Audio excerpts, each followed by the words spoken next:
Hello, welcome to CRS and Commentary. I'm your host, Sergio Kennedy. I'll be reviewing, I don't know if I'm doing all of it, but AEW All Out. I'm up, it's late, it's 1:16 a.m. I'm not going to be able to get to sleep. I got this brutal pain in my ear. I'm having intestinal issues like normal. And I got to have some noise. I'm lonely up here. So, the first match, AEW TNT Championship, Eddie Kingston and Miro. I don't know, I have to work with the graphics because I'm just typing and stuff. It's not like I got a whole lot of, things in this. But I'm going to tell you straight up, this is a match that I was kind of looking forward to. I'm going to be honest with you. Miro has evolved from the, do any and every type of move possible just for kicks and shits and giggles, and I'm liking that. He's more like the agile monster, and I'm enjoying that. So Eddie Kingston is always Eddie Kingston, so I like Eddie Kingston. I mean, when I look at him and I see him, what I see is legit. I see honest. Whether it's a heel or a face or somewhere in between, or he's flip-flopping either way, it's like just whatever he goes as is what he feels like. People got their moods and stuff, and that's what he portrays. So I never have a problem with him not staying a face or a heel or anything like that, because situations change and he just go with it.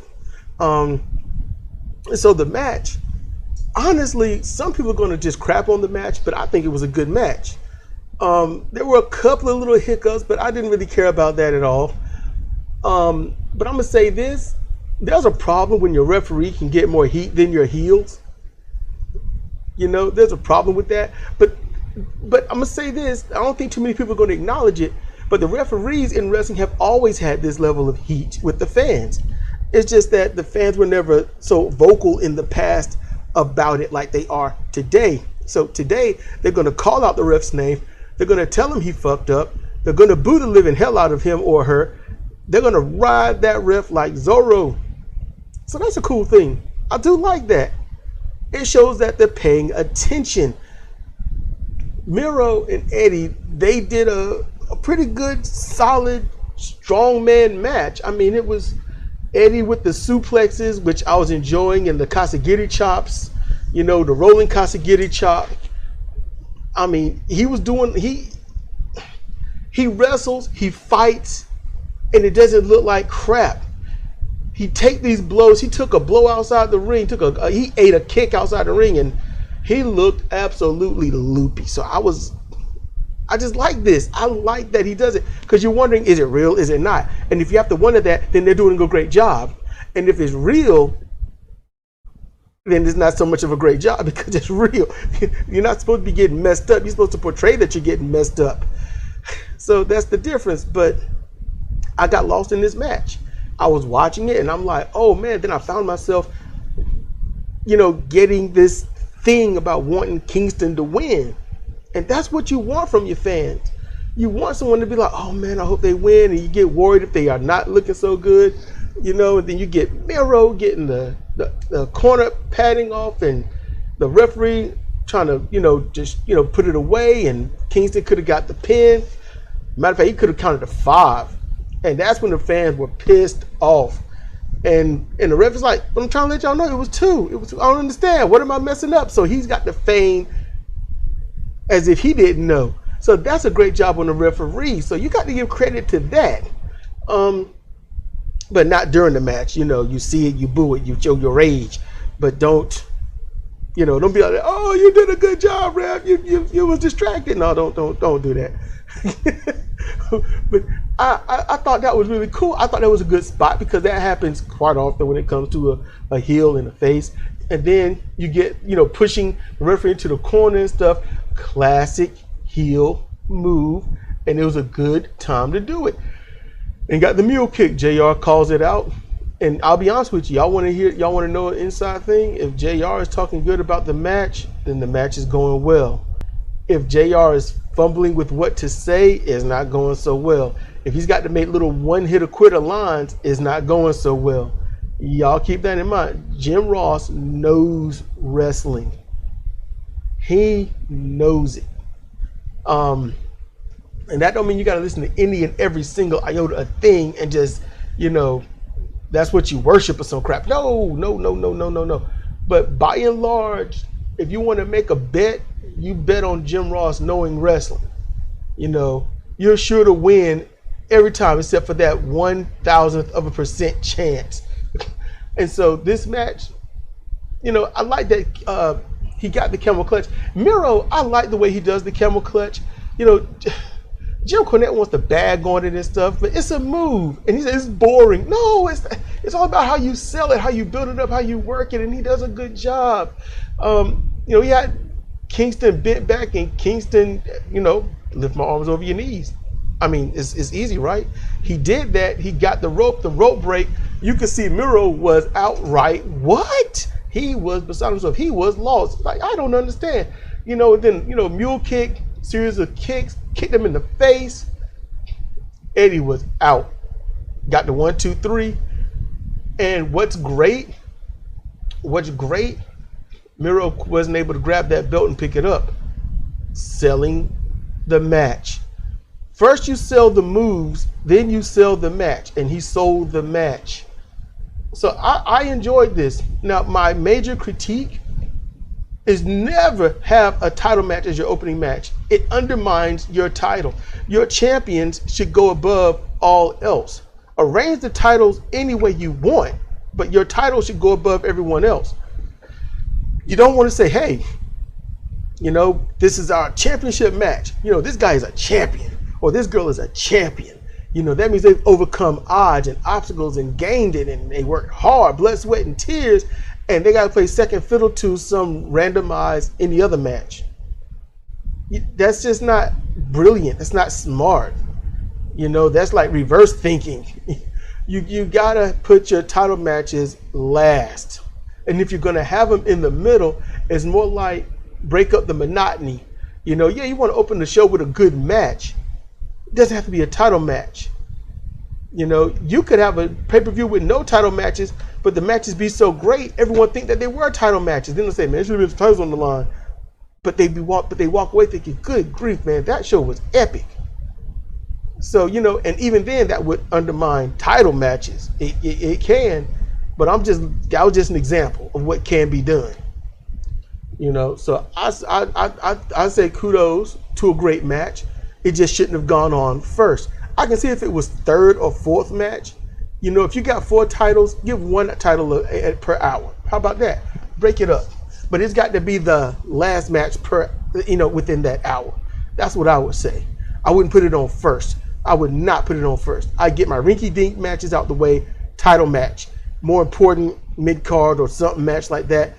Get 2 of those, title match. Get a couple of more matches, title match, and then back-to-back title matches or something like that. But I wouldn't do it this way. That's what I'm saying. So Kojima, I think he's coming out. Is his match next? And fuck what Jim Ross, and not Jim Ross, but Jim Cornette has to say. Fuck him. I love Kojima Satoshi. It's not just because he and I had conversations on Twitter, but it's because I've watched him back in the mid-90s. I watched him evolve. I watched him win those titles, with Manabu and others. I've watched him in his singles runs. I've seen, I've watched the moves that he innovated and whatnot that don't get any credit today. So I like him. And he's one of the few people that still does the Western Lariat, and it's a finisher. Mad respect, mad love. I'm going to watch that match. So, all right, let's roll. All right, so here we go. Kojima Satoshi versus Goon. And if no one knows who I mean by Goon, that's Jon Moxley. And I hate Justin Roberts and how he announces him. But anyway, Kojima, he comes out looking as awesome as he always do. And, Goon, he comes out and to a good ovation. It's good, Crowd loves him. And this match did go more or less how I thought it might go, but better than I expected. I thought it was going to be like, give it a 2, maybe 2.5 stars. But no, this was a good, solid, I would say 3-star match. You know, I don't go on Meltzer's rating. I go on what we had all believed for these decades, what the rating was and how to judge it and whatnot. You know, movie ratings and stuff like that. You know, 5 best, 1 least, 3 right in the middle. Some movie ratings only go up to 4-star, 4 best, 1 least, 2 pretty much, you know, bad is 2 and a stinker is 1, and 3 is, it was a really good movie and I enjoyed it. 4 is like, you got to watch this again. But in this, I was, you know, Kojima, you know, yeah, his age shows in his endurance. You know, Kojima's, his style is primarily not as much cardio as it is bodybuilding, keeping your mass up, keeping yourself toned. And you can't do that and keep a high cardio. It's just not happening. And at his age, you know, I would like to say that his age is primarily the problem, but no, because he operates a lot better than Nagata Yuji, but neither of them operate as well as, well, I'll talk about them later. So Kojima and Goon, they do their, you know, they go outside the ring quite a bit. There's, you know, spots with Kojima hitting the DDT on the apron, you know, landing a tope. Well, not a tope, but tope. Moxley landing one, battling outside the ring. You know, and Goon did a good job. X did a good job. Moxley did a good job. Why? Because he didn't go for the chairs. He didn't do the hardcore crap. Although at one point he signaled that he wanted to, and the crowd was not so happy. You can hear a difference in the crowd when you point to something and they're like, yeah, you can hear a switch. They didn't have that switch. So maybe that's why he left it alone, and I'm glad he did. So they get in the ring and it's wrestling. They go back and forth. Lariat's landed by Goon. Kojima landing a left-handed, you know, the off-kilter lariat. But not one time in this match could he land the right-handed lariat, not properly anyway. And I was like, you know, I already knew going into this, I already knew that Kojima was going to lose the match. I mean, anyone with brain one knows that he's going to lose this match. And I see why. But ultimately, you know, Moxley wrestled. Goon wrestled. And I'm happy about that. It's awesome. That's twice so far that he's wrestled without the hardcore crap. I feel like he's trying to lull me into a false sense of security. I just wish he didn't have to do the whole, you know, talk trash leading up to the match. Just go in, have a match. But you know what? He got the DDT on, paradigm shift. He did everything. Kojima blocked the bulldog choke. Kojima got all of his stuff in. Machine gun chops, you know, hammer throw, elbow. I'm coming for you, bastard shout. But, you know, it's hard to tell exactly what he's saying. If you look it up online, it's hard to say which one it is. But the crowd reacted. They responded because they know him. You know, Cornette does not know this crowd and he belittles them. And I get it. I get where Cornette's coming from. But it ain't about everyone knowing who he is. It's about those that go to the event knowing who he is. And then when you go to the event and then people are like, wow, this guy, I want to see more of him. That's how you do it. You go Cornette style, you'll never see anybody ever. But this is what you call the attraction. You're not going to see Japanese wrestlers too often in AEW, but you know that they will come there. Luchadores, they will come there at points. You know, so the match concludes with Moxley getting the pinfall after, you know, the butterfly DDT or the cactus DDT, followed up by the elevated version of it, you know, and he gets the pin. And then you get to see where Chris Jericho gets his shtick from, because the music plays. I'm thinking, oh crap.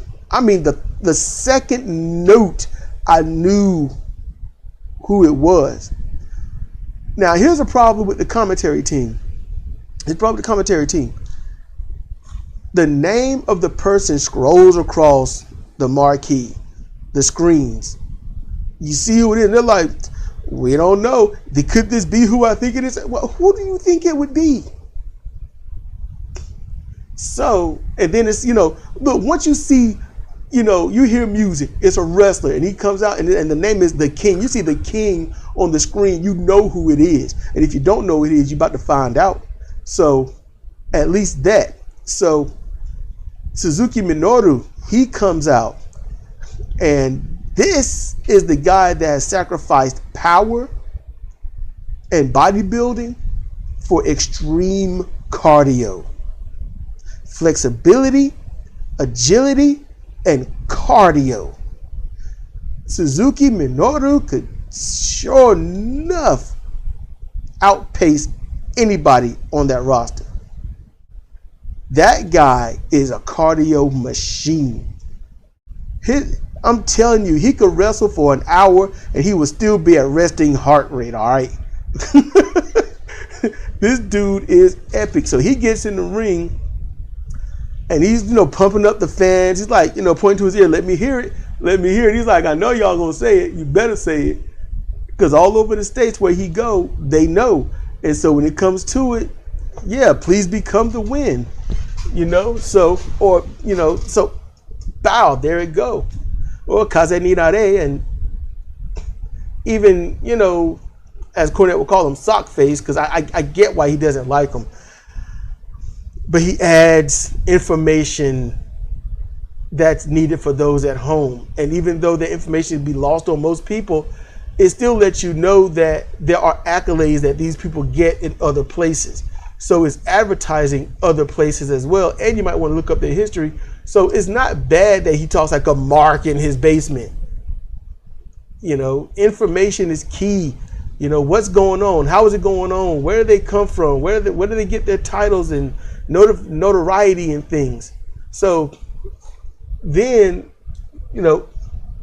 Minoru and Goon go back and forth with the elbows, a little comically, but Minoru, how can I just say this? The fight, he's crazy. He is outright insane. This used to be Yuji Nagata. The way you see Minoru now is how Yuji Nagata was when he was in his 20s and stuff. As Yuji calmed down, Minoru revved up, and Suzuki and Moxley exchanged and went back and forth, heavy hitting, did the damn thing, and then ultimately Suzuki lands the Gotch style power driver and puts him down, foot on the chest, raising the hand, and everyone is excited. That lets you know that this guy is already over with the AEW fans. And it's not going to be revenge because Kojima lost. It's, I'm coming out to whoop your ass. You want the fight? I'm going to bring you the fight. Moxley likes to fight. He knows Minoru's style. Minoru knows his style. They are going to throw down whenever they do. The smartest thing they could do is save it for the next pay-per-view. That's the best thing that they could do. Save this, build up, do your thing, give it a month or two, build this mess up, and then have one hellacious, epic fight. No jet lag, no nothing. Satoshi was like a day and a half removed from what should be heavy jet lag. And I don't know if I could see it at all in his performance, because this is what I would see him in Japan. But man, I'm happy to see Suzuki there. And it'd be nice if Suzuki probably stayed there and, won a certain title or something, took it back to Japan. But I enjoy seeing Goon get his ass whooped. And his match with Kojima, I don't think it was a bad match. It was a good match. I wish, Kojima had won. I do. But Goon did what he did, and he blocked the lariat.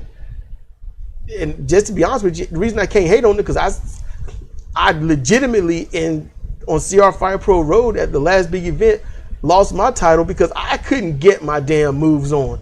I got blocked. I was well scouted and it pissed me off. But I just have to try harder. That's really all it is. And that's what happened with Kojima. And you could see that happening, and that's how you tell a story in the ring. So then the fans can say, well, if you got that lariat, would you have kicked out? Most likely, no. So, we got women's title coming up. I don't know. I'll listen. I think it's one of them I'm going to listen. But I like Britt Baker. I just don't want to see her get hurt again. You know, I think she's still hurt. But she's doing what she can. So let's roll. Okay, so I really did think I was going to just listen and, you know, yada, yada, yada, yada. But I'm going to be honest with you. I was a bit intrigued when I saw Britt Baker's intro. Now, she always gets a great reaction from the crowd. And she's always, she's in the zone. When she comes out, you know, but see, here's the thing. I want to know what her intro looks like, you know, when things aren't going to go so well. You know, Statlander is somebody that I liked a little bit when I first saw her. And it's hard to tell when someone's messing up, is it them or is it their opponent. But I've seen Statlander in a couple of other promotions, thanks to Reality of Wrestling, and at the time it was called Capital Wrestling and whatnot. I've seen a couple of her matches, or at least, you know, highlights, and I was like, okay, she's good. You know, she's a thing. And when she shows up here and she's doing her thing, I'm like, okay. And I remember saying to CJ, I was like, she's better than what we're seeing. What's wrong? And sometimes the problem is when you've got a lot of young wrestlers, it's the issue because those young wrestlers haven't become a ring general, meaning they can't control the action and tempo. They can't call the match in the ring. They don't know when or where to call an audible. And that's an issue when it comes to having a bunch of young talent without years of experience. And years of experience don't mean that you have years of calling a match. You know, I mean, look at what Jericho has done. You know, under the tutelage of Vince and them, and under the tutelage of Eric Bischoff and them, you know, you see a professional wrestler trying to make it, and they're trying to do their thing, and then when you take the leash off, all of a sudden he's doing any willy-nilly thing, and it makes no sense. So Chris Statlander sort of falls into that, it seems, at times. So Britt Baker, I haven't been unimpressed by her by any means. And then she comes out, she got the great pyro going, she is in the zone, and I'm like, I'm going to watch this match. I felt it, I'm going to watch this match. And it was a great wrestling match. I mean, it was really great. It was good. They both did their thing. I didn't see any mess ups. I think the forearms in certain shots were a little weak, but they did their thing and they went back and forth. But I'm going to be honest with you. The big giveaway with this, primarily Britt Baker was on offense. Statlander was mainly on defense. It won a squash, but how can I say, it's like a main event squash match. It's the final match of the show. It's not going to be a 2 or 3 minute beatdown. It's going to take a while, and that's about what this was. So it won't like that quick squash. It was just, you know, they did stuff. And I wasn't, you know, I was drawn into everything. I like what I saw. It's just, I'm going to be honest and say, you know, they should have made it a little more 50-50 at certain points, instead of Statlander fighting back at all. She's always trying to make the comeback, but she never comes back. You know, she attempts great offense, but never gets that offense. Oh my goodness. So, you know, Baker fucks up, I guess, the curb stomp, and Statlander just, hey, look, call an audible. or they just didn't know how to play it off, because it looked like she just tried to jump on her and nothing really happened. But outside the ring, she came off the steps and caught that curb stomp, and she did it good. You know, it was real good. And Statlander looked like, man, there ain't no hope. And the beating that she took in that match, yeah, because it was pretty much all Britt Baker. Now, Statlander earlier, I'm going to say this, I thought this was amazing. It showed her prowess, but she was going to do the superplex. Britt fucked it up a little bit and slipped, almost dead weighted her. Statlander adjusted her at a very awkward spot and used all of her strength to hoist her up. She deadlifted her and suplexed her into the ring into a heap. That could have gone south real bad, but Statlander, she recovered and did a great job. But after that curb stop outside the ring, I was like, this ain't gonna get no better. Because if this was a justified moment and Statlander was built up to be an actual threat and she would have been worthy of a title, this would have been that magical moment. Curb stop on the floor. It just don't seem like it's gonna make it. Then you get back in that ring and you slowly turn the tide. There's hope and you win real quick. It won't like that. Orange Cassidy was out there and he was, get up, get in the ring, cheering her on, and the crowd got behind that. The announcer's like, where's this coming from? And I literally thought, man, you just trying to get her in the ring to get her ass whooped. But hey, c'est la vie. So she does get in the ring and she tries to power on, the campana, that, rocking chair submission hold. And she just takes the rocking part out of it. And nope, Britt fights out of it, kicks her, stuns her, ultimately lands, I can't remember what they call it, but it's the rebounding bounce off the middle rope into a destroyer, Canadian destroyer. And I can see how it's all right, but in this promotion, the Canadian destroyer is not even, it's buried, it's pointless, it's meaningless. It's just a regular strong move. It's not a finisher anymore, and that's sad. That's sad. It's an awkward looking move initially, but you don't have to fucking bury it. But she nails it, and it looks great. Statlander sells it beautifully. And then she kicks out. I'm like, it's nice that you kick out, but it's also horrible that you kick out. And so she kicks out and rolls over, curb stomp. She catches that. And then she goes, Britt goes for the pin. And see, Britt does the right thing. After these heavy moves, she goes for the pin. That's smart. It ain't like, oh, I just hit you with this epic move, pick you up. That's so stupid. That's stupid. When I see that, I just fast forward anything. I would have fast forwarded this match if that happened. But she kick out. That's only half let down. Curb stomp. And you could see, and this is what you call Statlander. She sells, man.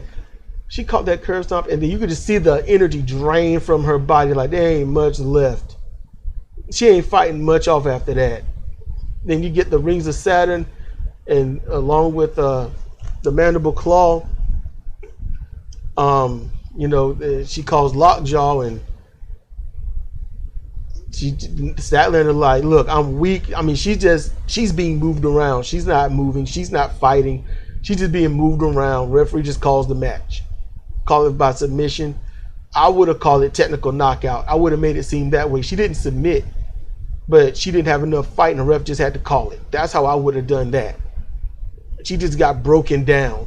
And honestly, that makes the champ look really strong. The thing is, the only one that's going to be able to beat her is somebody that comes in that's really epic. And this women's battle royal is going to happen later on today. I got the strangest feeling, well, later on in this show, got the strangest feeling Riho's going to win it. Anyway, Britt Baker, she retains, and I like that she does. I like that her whole name is Dr. Britt Baker, DMD. I like that.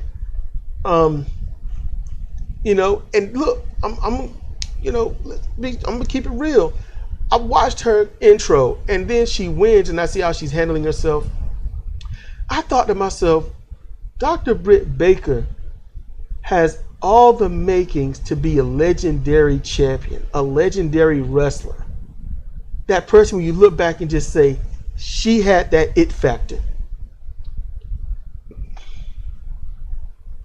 I would say when she loses that belt, someone's going to take advantage of her injured arm, if it's even injured. After about 3 months, it's all right. And it's been about 3, maybe 4 months. So right now, I think it's on just for LOL's sake. But Britt Baker, she piqued my interest in this match initially before I get up out of here for this anyway, this segment. When she was talking about Chris Statlander, she said, "We know you ain't no damn alien." I'm like, you're saying that, but Chris Statlander hasn't changed anything, so it's kind of like, we know you're not a damn alien, and it's like, yeah, but did you convince Chris of that? So I like that. Chris Statlander, she sells that, hey, I'm from Andromeda Galaxy, from a star system, a planet within that star system from that galaxy, and you ain't gonna tell me different. I just wish Statlander had more of a awkward look in her gaze. That's what I wish. Like, humans, this is what you all are like. But I thought this was a really good title match. It wasn't epic. I would give it 3 stars. I would like to give it 4, but it's just, you knew what was going to happen, and it happened just slower, more methodically, and it made Britt Baker seem more dangerous. So I like that. It elevates her. So when someone comes in, they're gonna have to do the damn thing. So with that said, congratulations, Dr. Britt Baker, and let's roll. All right, so AEW World Tag Team Championship cage match. Lucha Brothers versus the Young Bucks. The Lucha Brothers come out,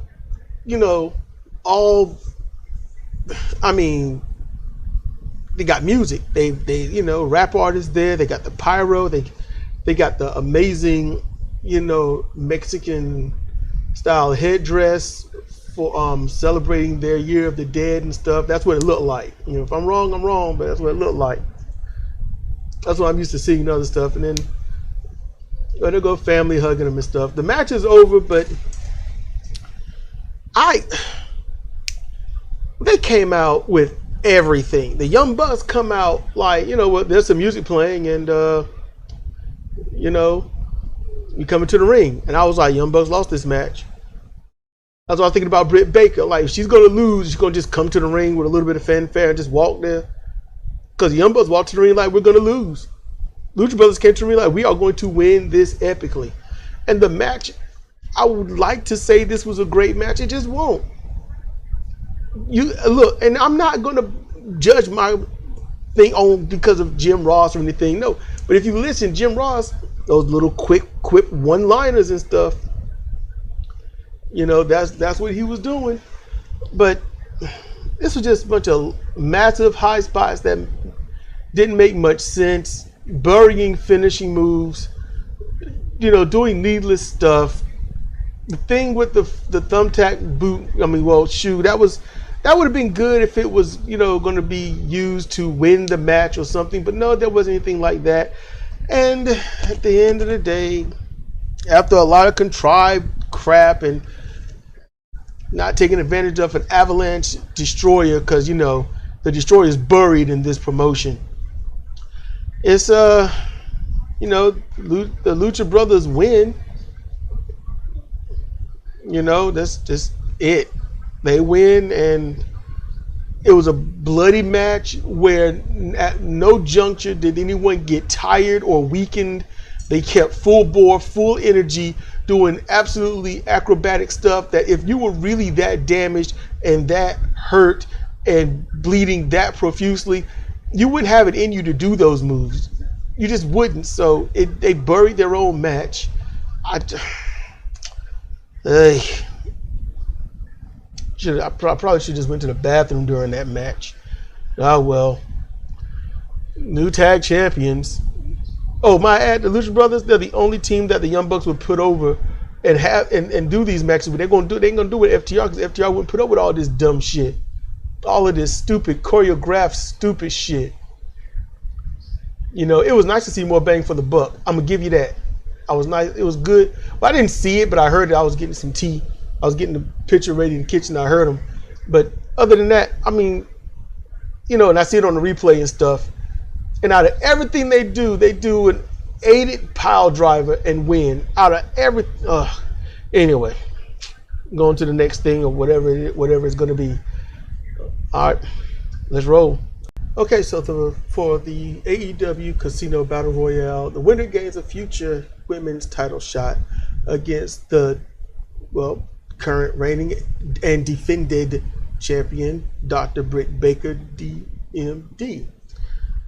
And y'all gonna hate me on this. Go ahead and smash that dislike button, because I was in the bathroom the whole time. And now I come out the bathroom and it's near the end. It's Rosa against somebody. That's about what I was like, whoever this is. I heard Soho and I was like, might be Japanese woman. And I said, oh, nope, not Japanese. Okay, cool. You know, one way or the other. It's, you know, female wrestler, I don't care where you come from, just, you know, do your thing. Do it well and be professional. And they went back and forth. I was like, oh, okay. Thunder Rosa is going to win this. Okay, cool. You'll get a shot and yada, yada, you know. And, no, Soho, she won. They battled for a while on the apron. It was nice, a little contrived, not necessarily believable, because now Rosa and Ruby Soho need to, well, no one should be able to knock them off apron, not really, you know. But we'll see how this thing goes for Ruby Soho in the future. We'll, you know, she's not going to win that belt. I mean, to me, she's an unknown. The fans know her. They know her from some places or whatnot. I don't. So wherever she's been. Whatever she's done. And I just hope that she puts on a great match with Dr. Britt Baker and no one gets hurt. But the way Ruby looked, the way she carried herself, for what I could see for those, like, 3 minutes, she looked like she knows what she's doing. So I don't think Britt Baker's in any injury danger. And I think that Ruby might put on a great professional women's match. And I think that's what's going to happen. I got high hopes. So let's just hope they do it right, at least. You know, build it up, break it down, and see what's left. That's what they need to do with this. In any case, MJF is coming out and he's barking in the grill pieces of COVID-ridden fans. So it is what it is. Good job, Ruby Soho. Don't know you, but glad I got to see you. Let's roll. All right. So eating some saltines. I guess my salt levels were low because they are delicious. And that's after eating a cucumber, but still. Like, tell me saltines are so good. In any case, so we got AEW Final Fight. MJF versus Chris Jericho. And you know something? Thank you, MJF. MJF led this match. He controlled this match. He dictated the pace of this match and everything. MJF is a ring general. He's amazing. MJF is amazing. Now, I'm going to tell you straight up. I don't know if MJF got a back injury or not. Don't know. That's how great he is. Because I can't tell. I don't know. But it seemed like he must have sprained his back at some point. And he was setting up for the end. And that was beautiful. And this was a good match, you know. For what it was a good match. They fought out into the crowd. They fought back to the ring. Jericho had to beat the count back in. That was after that jumping rope hung pile driver that MJF likes to do. And so Jericho used all that rest time to recover and whatnot. And it made sense. It was all good. At one point, Jericho came off the top rope trying a double axe handle, and the every commentator missed it. Every commentator missed it. Jericho dove, and MJF countered, not reversed, countered with the code breaker. They missed it. That's when they were supposed to pop for that. Oh my God, he caught Jericho with the code breaker coming off the top rope. I don't believe this. He caught him with his own move. He hasn't anything. They could have done anything. They just okay. So they missed that. It got to the point later on, Wardlow comes to the ring. So he and Hager they fight off. Because that's what they do. They fight off. Instead, it should have been they're fighting, they're battling. The referee ejects them from the ring. Other ref and staff come down, separate them, take them to the back. That would have been better than fighting off. In any case, and see, that was a good cover-up. The camera work actually did great there because the viewer at home didn't even know what was going on. But when they pan back and MJF is in the corner, I was looking, I was like, he is prone. And I was like, wait a minute. Because you couldn't see anything. And I'm like, you got something. What has he got? I was pulled into the match at that moment. What are you doing? I was like, what are you doing? What you got? You got something. Somebody gave you something and you pulled something from your tights. What do you got? And Jericho to pick him up. He gets up. He's got the bat. Oh, poor Jericho. Poor Jericho. MJF turns and swings. There's a reason why when wrestlers hit with the bat nowadays, not like back in the olden days, but in these days, they cup the front end of the bat. So you don't hit them with a blunt object. You hit them with your hand, the meaty back part of your hand. But when he swings, Jericho ducks. God damn it, he fucked up the spot. Jericho ducks and his head comes back up as MJF. He don't just swing, he keeps swinging and angles the side of the bat into Jericho's head.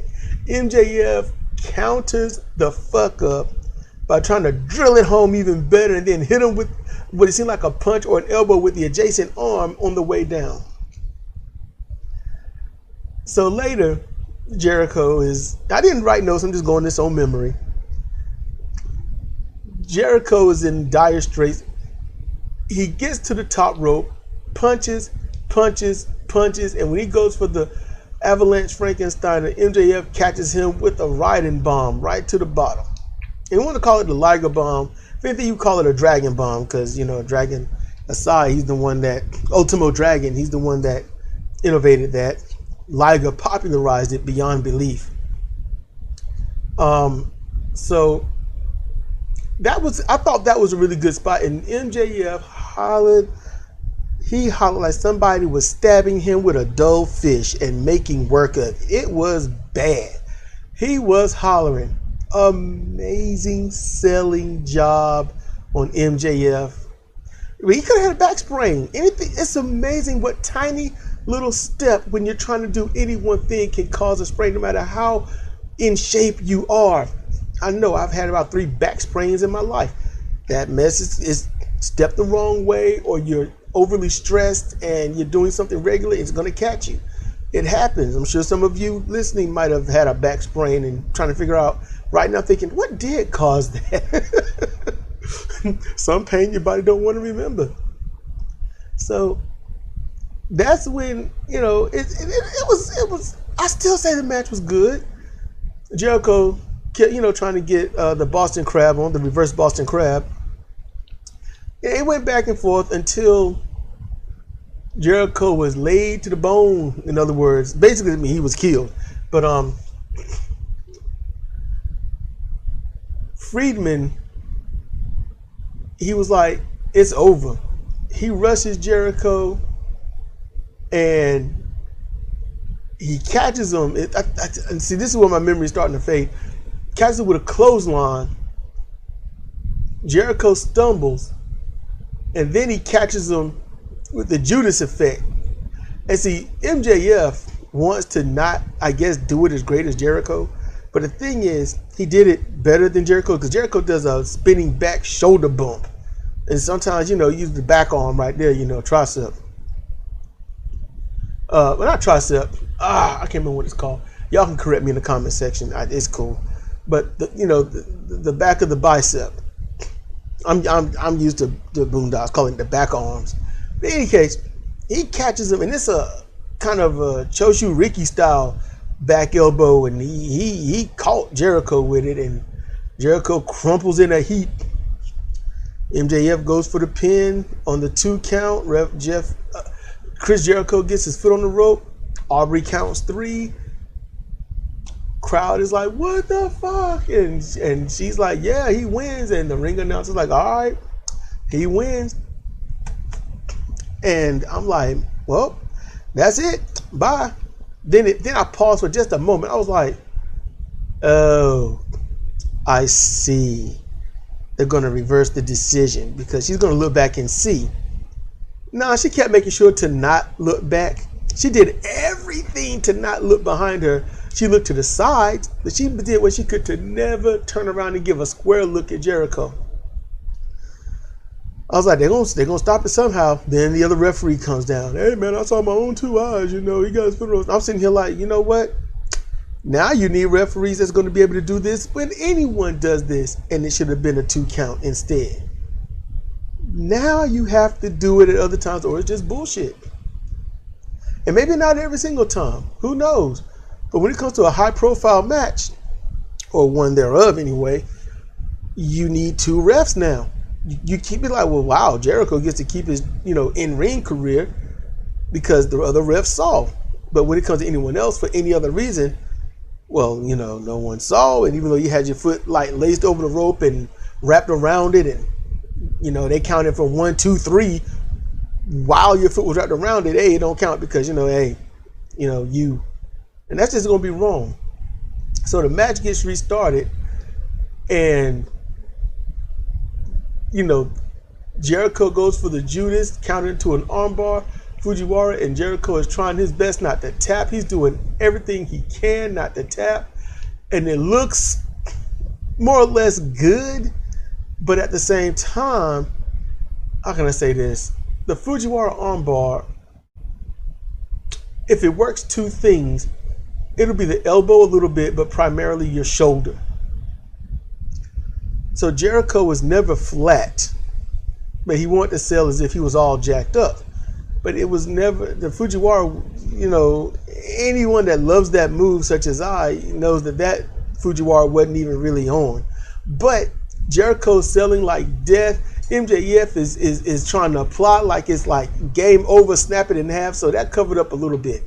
When the fans die down, they look back at the match and they look at this and be like, oh, right. That's where they're going to be. But at the moment, I had a good feeling and it was a good moment. So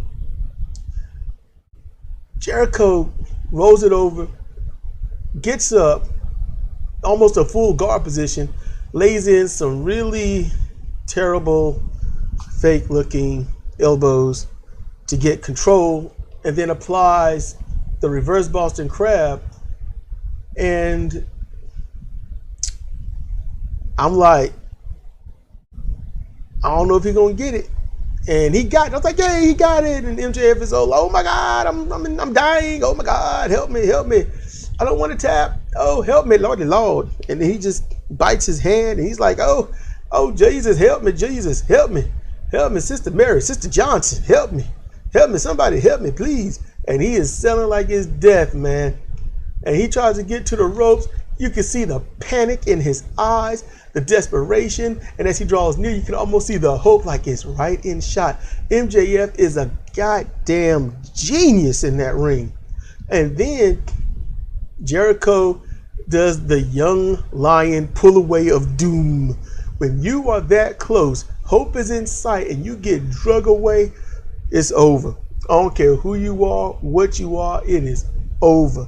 And he sits down, and MJF is still trying to hold on.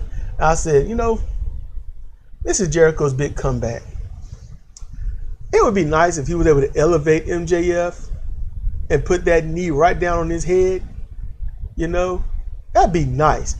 Jericho actually attempts it. He gets that foot back, but loses balance, and instead of getting that knee down on the head or getting his leg trapped behind his shoulder to apply an elevated version of it, which would be then called the torture crab. That all I can know of. I don't know any other name of it. Elevated Boston crab, torture crab. In any case, he fails. He has to get back to the regular, and it's still good. MJ, and I was like, oh man, MJF's back. He's been, it was hurt earlier, and that's where I was. Commentators didn't really, I can't remember them picking up on that. But I'd be like, his back is hurt. It's in terrible pain. I don't know how he's held out this long. If he taps, it's understandable. Something's got to give. Jericho came back from death and something. But MJF, he taps, and Jericho wins, and Inner Circle come out, and I'm like, something? It slightly got me in the feels. The crowd was singing his song. Inner Circle holding him up in the ring. Jericho is all beat to shit. And I was like, man, because I love Triumph. That gets my heart right there.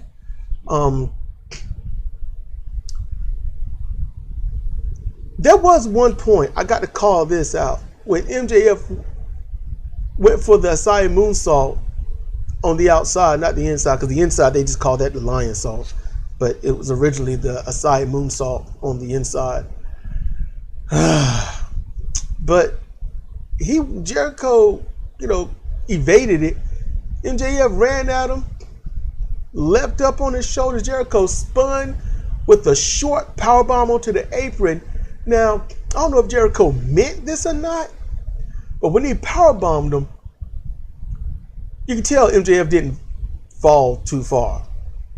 However, the way Jericho did the slam and jerked his arms down and away while spinning made it look like there was a lot of good impact with that. MJF crumpled, sold it like death, and maybe that's when the back problem started. But he didn't start selling it until much later.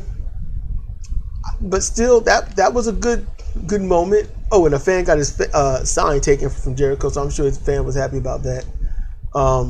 Look, despite all of Chris Jericho's real life shortcomings and what he is and what he's done and what his family's done, I ignored that because I just want to know the wrestler. I just want to know the wrestler. But on the outside of their wrestling life, for those that are struggling, I hope they have a good system to be all right and be positive. But other than that, this match, I would give this match 4 stars. If Jericho was in shape, if he worked on his cardio and lost that bulk, and he was in shape, he could have torn the house down with MJF. I'm letting y'all know that.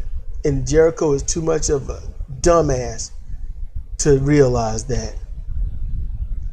And that's what I think he should do. They should have one more match to break this quote-unquote tie, despite all the crap that's happened before. No, the last 2 matches will be, because they're one-on-one and there's no jicatery, any of that, they need to break the tie.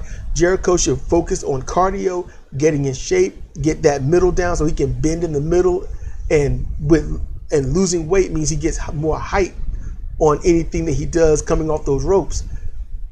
I think he will be able to tear the house down with MJF. That's what I think.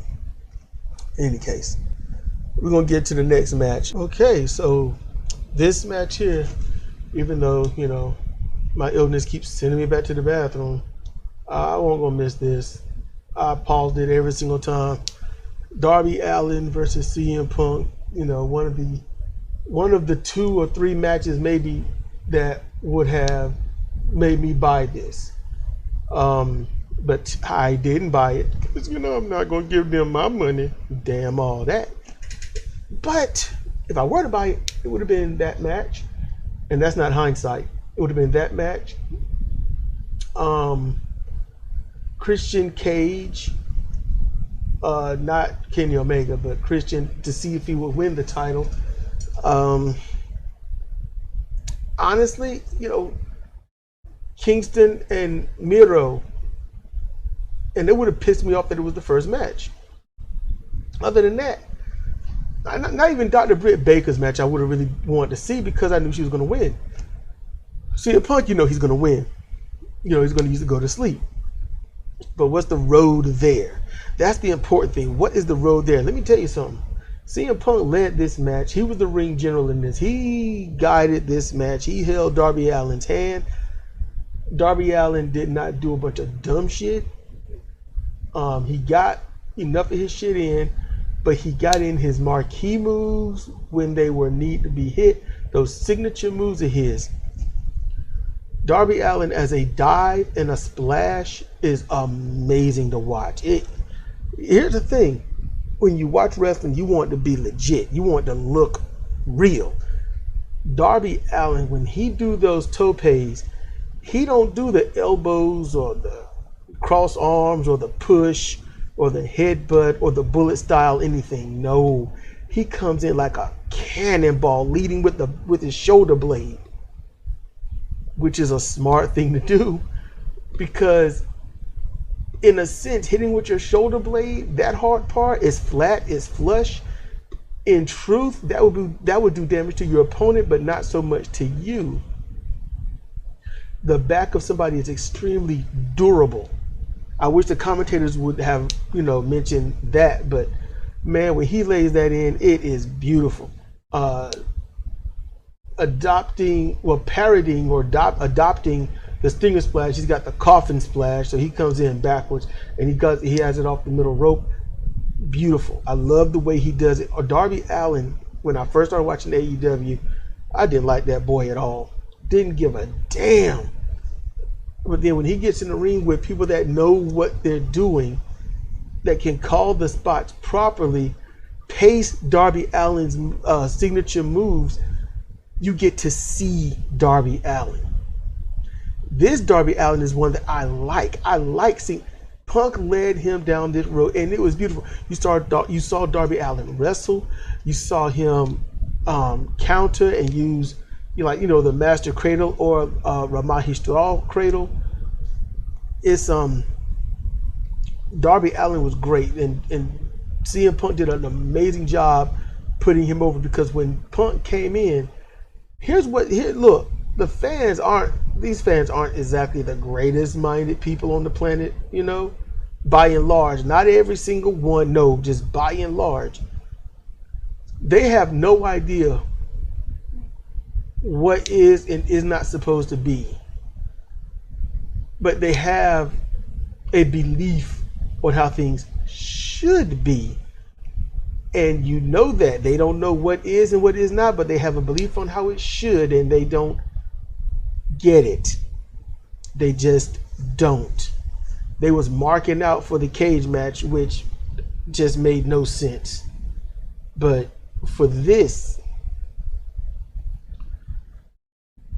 the fans, because of CM Punk, because of his authority, that's what Sting is, that's what Anderson and Tully are. They are authorities. People that know their shit, know what they're doing, and the fans get behind them because the fans know a bit of lineage and legacy and whatnot. So Punk made sure to get Allin over. He worked hard to do it because the fans, like I said, they don't really know too much. In their mind, they would have been happy if Punk came in, put on a 15-year younger, CM Punk and sped through the match, hitting with back elbows and foot kicks and knee strikes, German suplexes, and then go to sleep and do all that stuff multiple times, except for the finisher, for about 2 or 3 minutes and be like, yep, that's it. And they would have been hyped. They would have been happy. Darby Allin would have been squashed. They wouldn't take him seriously anymore. That's what the fans wanted. But that's not what they got.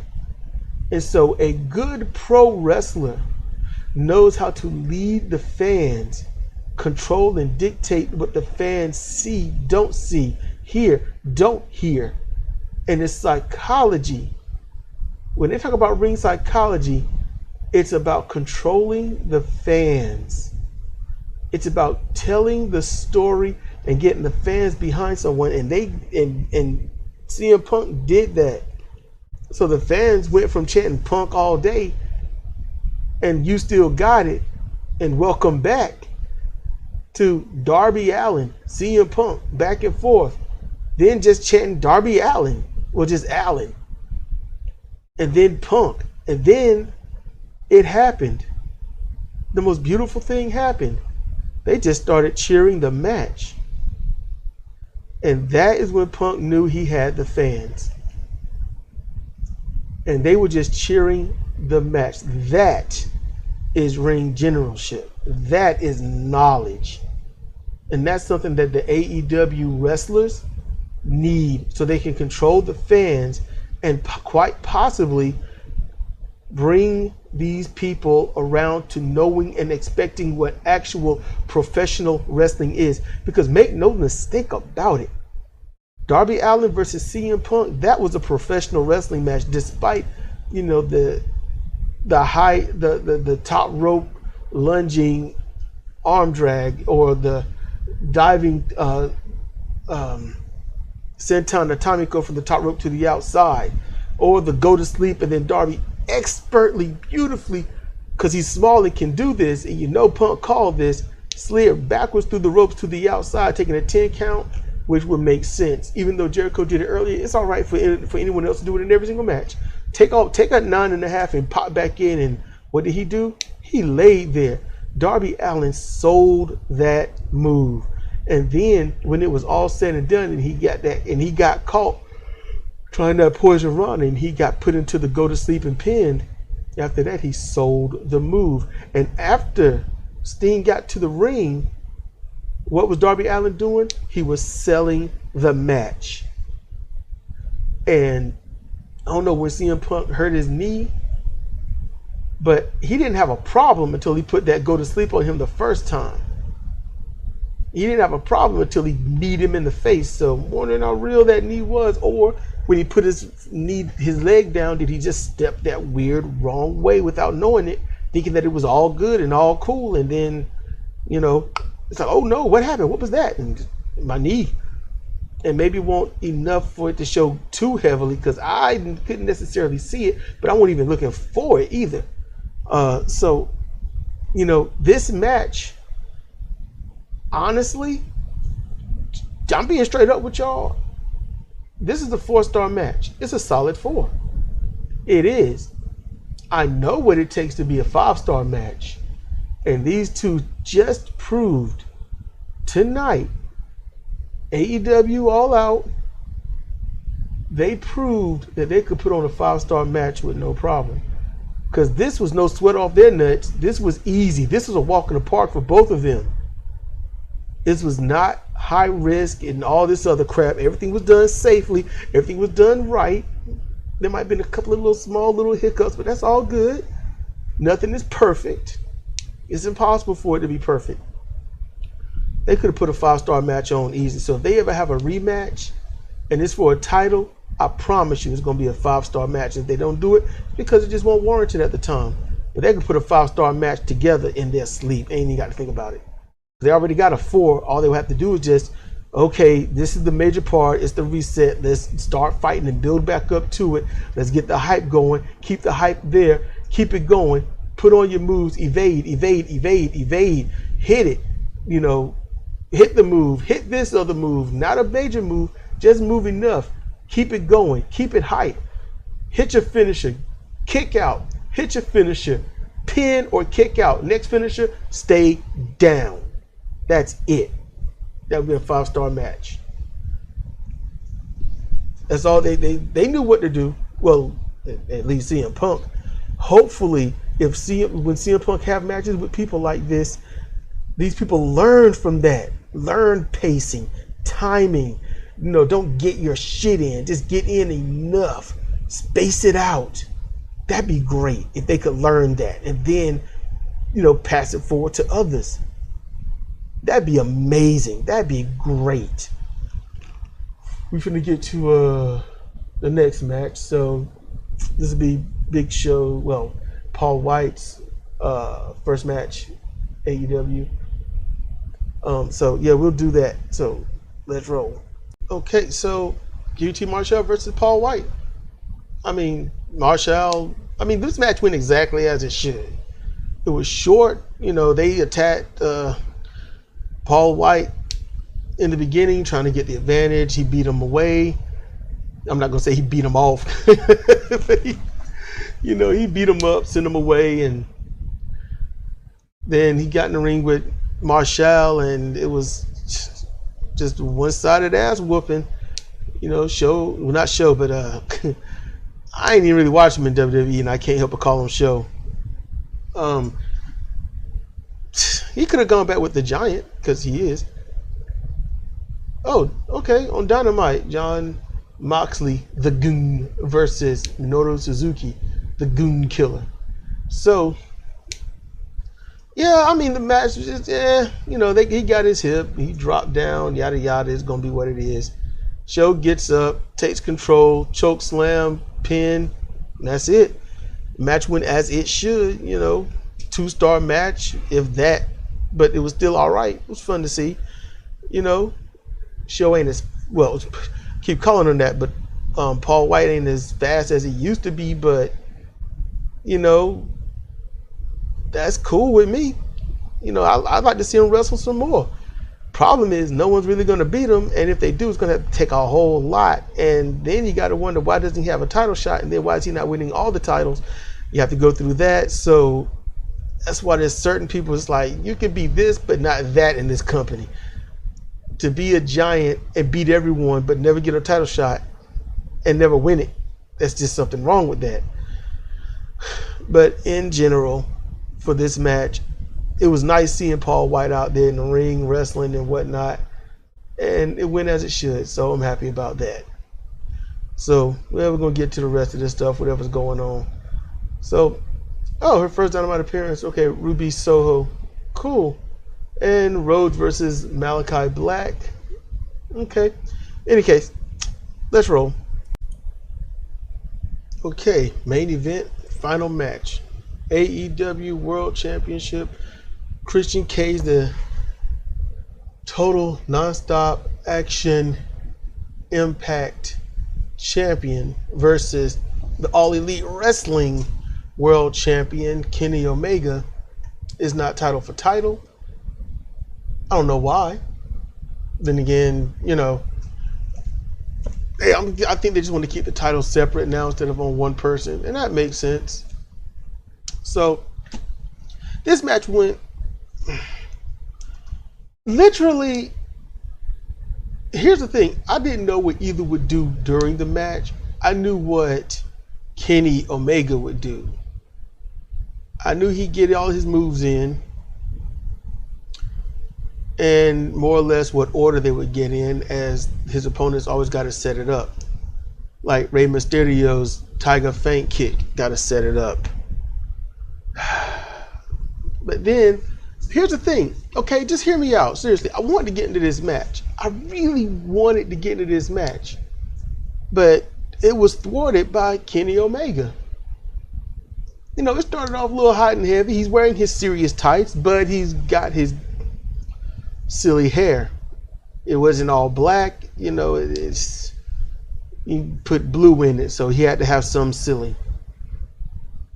And the match could have been a lot better, but it was a lot of chicanery and foolishness.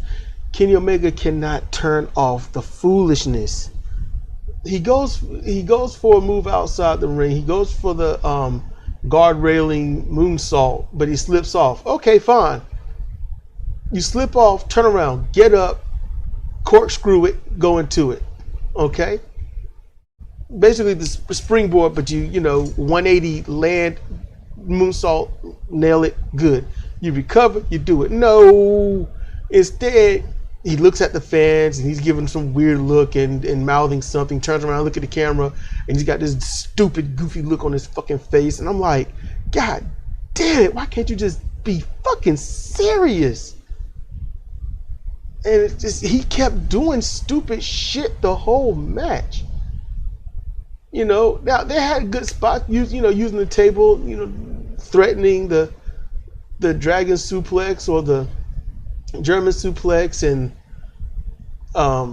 Tamikaze or kill switch and other stuff onto the table, but then ultimately Christian gets the spear onto the table, and as they was pointing out, it looked like the leg of the chair, the leg of the table must have jutted through the either pre-broken or just weird plywood table, and it just, because it just breaks in little pieces. Tables don't do that, so it was heavily gimmicked, and it might have broken one of Christian's ribs.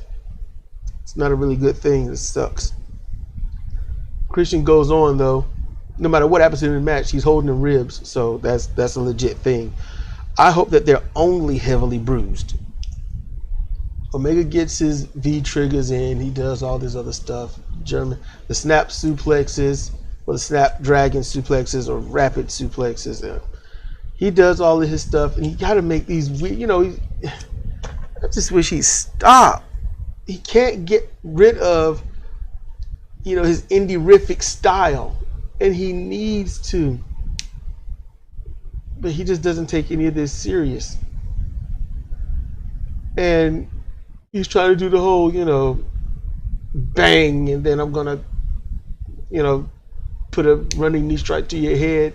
Christian gives him the middle finger, and he's like, "Oh, let me go ahead and suplex you some more," and then I run and do it, and and Christian sells everything so well. He does.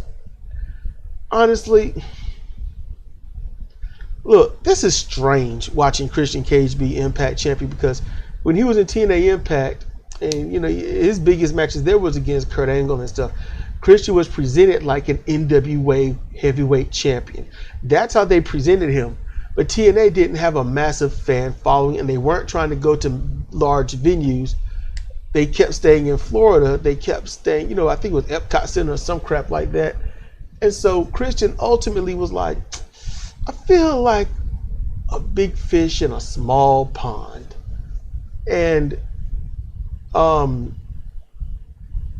Jeff Jarrett, Kurt Angle, and a few others, they were not happy with that.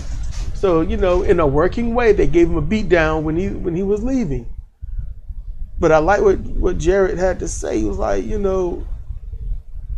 want to go back and be a mid-card comedy act, that's your business. And Kurt Angle's like, how are you going to do this? You think Vince hasn't offered us the money? You think we haven't been offered lots of money? We're still here. We're doing this. We're trying to help this place. He offered you the money. You're just going to go back. They're not going to treat you well. And he ultimately goes back. And this is after I berated Cedra, trying to let her know, look, okay, don't be weak. He's an awesome person. He's a great champion. And I was trying to show her that, and damn it, he does that. So can't get her back on the Christian Cage side. And then when he goes back to WWE, I told her, I said, well, look, I told her, I said, when he go back, he's going to win a title. It's going to be a low-level title, and he'll go back to mid-card LOLs. And that's exactly what happened. So he leaves TNA that way, and now he's in AEW as TNA Impact Champion. And I'm like, why would you want the title of a company that you felt you were too good to be in? This don't make sense to me,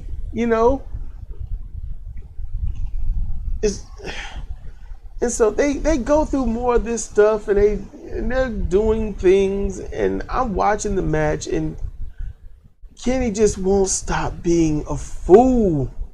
And look, after he did that double foot stomp on the table outside on Christian, he gets at the camera, did I do that? And I was like, you goddamn, shit.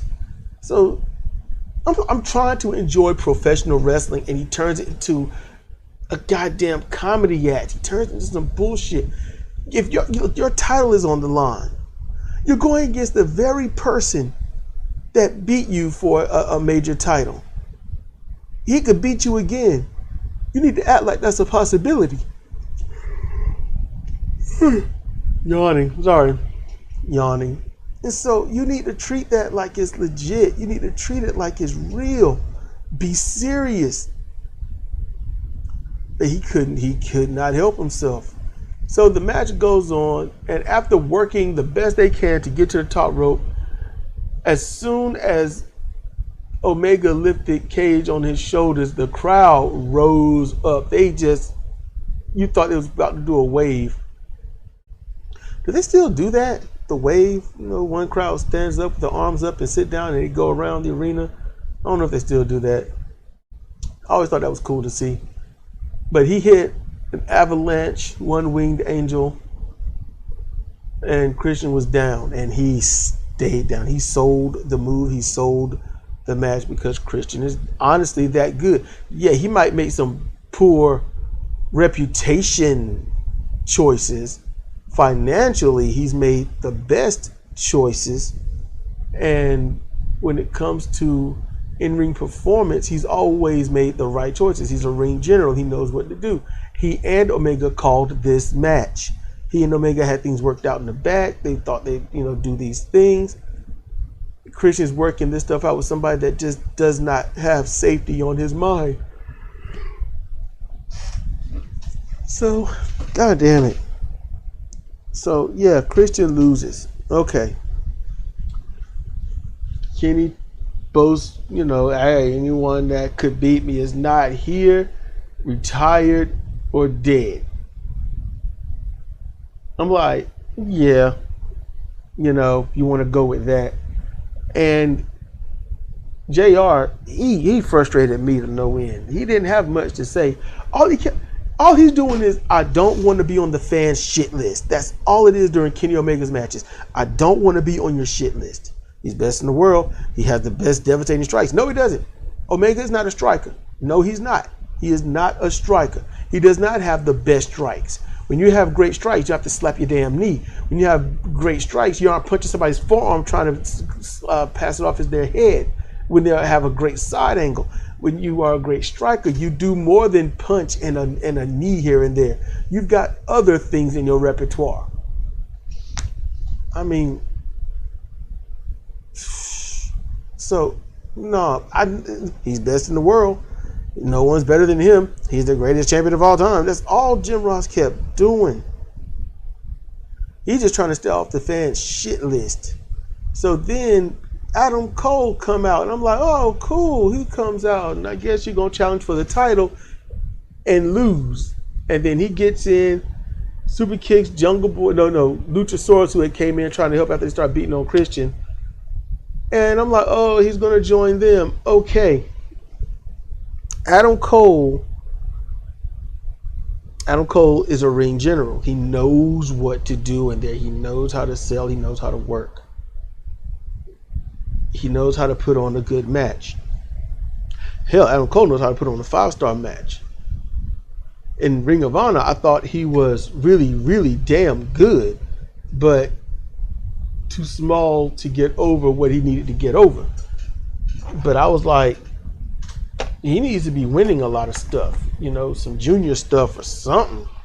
Get that man some titles. He earns them, And they did some good stuff with him in Ring of Honor. He goes to WWE, and I was like, well, I ain't gonna watch him anymore, because all they're gonna do is just, water him down and fuck that up.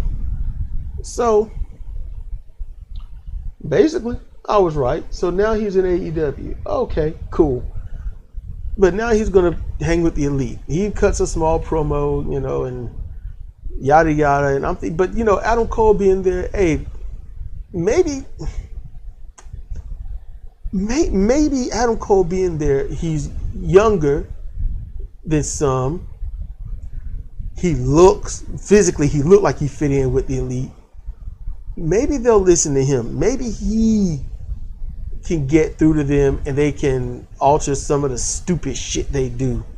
Like get rid of all of it and become serious wrestlers. Maybe. And so that failed. And then more music hit. I don't know, him or the Valkyries or Call of the Valkyries or whatever the fuck it is. I used that music for Slugger 9 in Tokan 3 back in the 92, 93 area. I mean 1992, 93, I used that for him. I used it for Kaijin, whose name was Kickmaster then. And I'm like, oh, whose music is this? Somebody new coming out. And then, this kind of gruff Farmer Bill dude walk out, like he needs a tan. And they're like, Bryan Danielson. And I'm like, what? That's how he look now? Man, WWE was rough on you. He just looks different compared to what I used to see of him. So he's there now. Okay, and they bring him out, and he gets in there. Now it's a Pier 6 brawl, and they clear the ring, and the good guys are winning, and Christian is just getting up after damn near 10 minutes or so. He sold the move. He sold the match. Christian did spot on perfect. Even sold the post-match jumping. So with Danielson there, that's another ring general. Somebody that's a student of the game. Someone who's understood and learned and listened and learned and repeat, watch, rinse, repeat until you get perfect. It didn't improve on perfection. How can you improve on perfection? Keep training, keep learning. There's always something new around the corner. So maybe they'll listen to him. Shows return to action. Paul White has returned to action. You got CM Punk, which is beloved and respected by all. You've got Danielson, who's the same. You got Adam Cole, which is the same. Maybe they can get this shit going like it should. Maybe in the next few months you'll start seeing some changes. Who knows? But what are they going to do with them? How are they going to do it? Who knows? But I would have rather saved them coming out. Showing them on TV would have been better if it was on TV instead of the pay-per-view. Because everyone in the arena is going to love it. And there's a lot of people that order the pay-per-view just because they want to see CM Punk. And a lot of people will probably just turn the pay-per-view off after that match. Or they might be like, let's see how the rest are going to go, and I'm paid for it. I don't know how to, I don't have any expectations. Almost not the controller almost went to the floor right there. I just hope that this turns into a positive for AEW. Don't just hire these people and then not listen to them. If they got ideas and they want to run matches in a more professional way, then please listen. Do what they say. Just, shit. You've got like 4 generations of wrestlers there. Anderson and them, that's your latest generation. And then right beneath them, you got people that are like Christian and whatnot. That's right beneath them. Adam Cole and all of them, they are, that generation right before Christian. Right after Christian.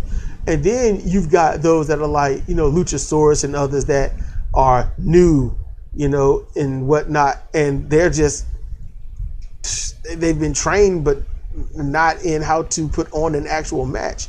Just trained to wrestle, but not how to put a match out there and make it believable. They're trained indie-rific, but not as a pro wrestler. So I can only hope. And I would have put all those intros, I would put them on TV where most eyes would see instead of the pay-per-view, where only those that love CM Punk would have seen it. I would want to put it on there where everyone can see it. We're going to have a new wrestler. He's going to be there on Wednesday. You're going to love it. We're going to love it. Trust me. And people be like, which one is it? And each week come out with somebody new. Keep it fresh, Well, not week, but, Wednesday, Friday, Wednesday, go back and forth. But, I don't know. This for me, this pay-per-view was okay. Hit and miss, but I don't know. I'm 50-50. Was it a good pay-per-view? It was all right. It was all right. Was it bad? No, it wasn't bad at all. Not even close to bad. Just the whole pay-per-view, if I was to give it a star rating, it would be 3. It'd be a straight up solid 3, maybe creeping up to 3.5, maybe. But yeah, I wanted to see CM Punk. I wanted to see Christian Cage in action. I wanted to see Miro. and primarily Eddie Kingston. I was hoping Powerhouse Hobbs would be there. I'd like to see him get trained a little bit better and put in some better singles matches and whatnot, because that guy, he can really go. I like him. I'd like to see Hook start wrestling. Maybe he and Powerhouse Hobbs could be a tag team. You know, Hobbs and Hook, or Hook and Hobbs. You know, or Double H. Either case. I'm good. I'm done. I've got nothing more to add. So thank you for listening. Thank you for, giving me this watch time and whatnot. Please like, share, subscribe, all that jazz. And this has been Cedric Kennedy for CR Wrestling Commentary on AEW All Out. Good night, everybody. Well, shit. It's 7:27 a.m. Good morning, everybody.